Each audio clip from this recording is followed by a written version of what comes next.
बच्चों, आज हम पाठ 3, क्या नाम था कक्षा 7 में पाठ 3 का? हिमालय की बेटियां। अब हम आज इसके प्रश्न अभ्यास, प्रश्न उत्तरों को डिस्कस करेंगे कि प्रश्न उत्तर आपको किस प्रकार से लिखने हैं। कि प्रश्न अभ्यास कहाँ से लिखने हैं? लेख से। प्रश्न नंबर 1, नदियों को मां मानने की परंपरा हमारे यहाँ काफी पुरानी है, लेकिन लेखक ने उन्हें किन किन रूपों में देखा है? उन्हें यानी किसे? नदियों को।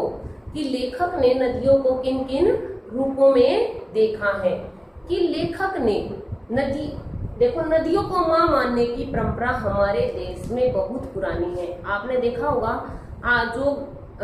जिन्होंने गंगा नदी में स्नान किया है, वहां पर कहते हैं ना गंगा मैया, तो मैया यानी माँ। तो माँ मानने की तो परंपरा हमारे यहाँ पर बहुत पुरानी है, लेकिन पाठ के आधार पर बताओ कि लेखक ने नदियों को और किन किन रूपों में देखा है?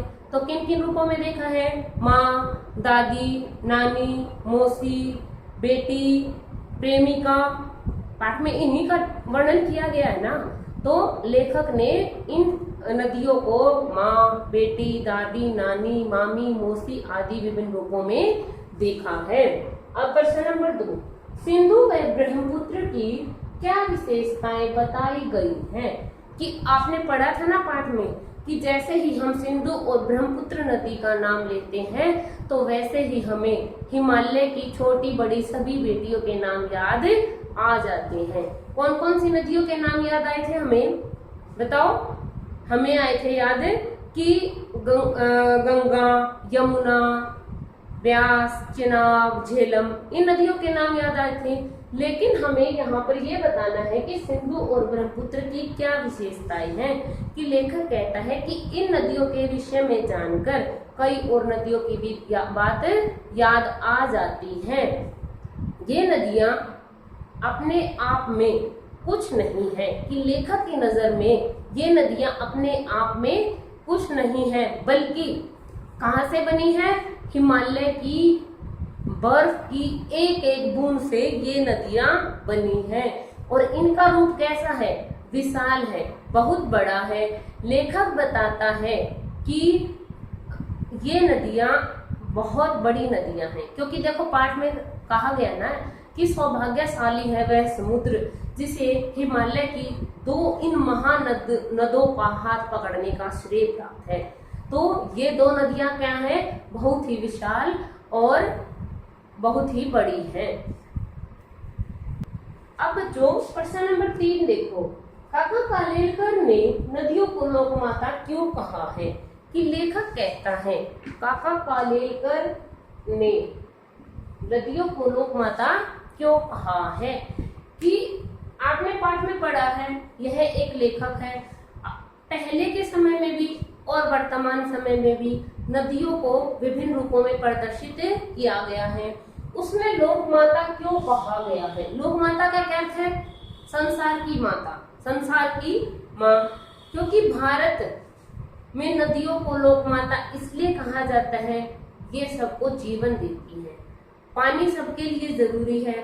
सभी जीव जंतुओं, पशु पक्षियों, पेड़ पौधों, मनुष्य, जीवित जो भी प्राणी है, उसके लिए पानी प्राथमिक आवश्यकता है। कि नदियों का जो जल है भूमि की उर्वरता को बढ़ाता है। जहाँ पर नदियां होंगी, जिस गांव से, शहर से नदियां गुजरती हैं, वहां पर आबादी ज्यादा होती है। उसका एक कारण है क्योंकि वहां पर पानी अच्छी प्रकार से उपलब्ध होता है।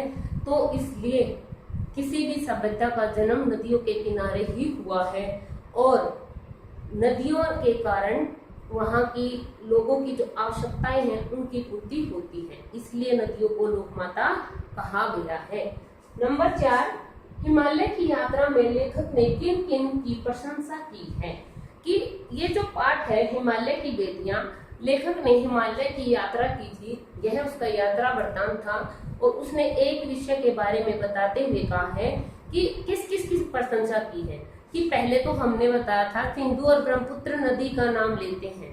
जैसे ही लेखक ने सिंधु और ब्रह्मपुत्र नदी का नाम लिया था, वैसे ही उसे अनेक छोटी और बड़ी नदियों के नाम याद आ गए थे। और वो नदियां कौन सी थी?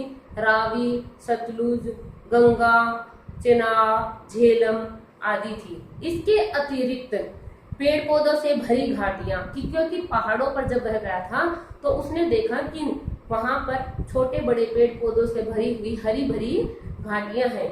उनके साथ साथ जंगलों का वर्णन किया है, झरनों का वर्णन किया गया है, महासागरों का वर्णन किया गया है और उसने इस निबंध में इन सभी की प्रशंसा की है। बच्चों, मैं समझती हूँ कि आपको सभी प्रश्न उत्तर भी समझ में आ गए होंगे। अगर आपको कोई डाउट है तो आप कमेंट सेक्शन में कमेंट लिखकर पूछ सकते हैं।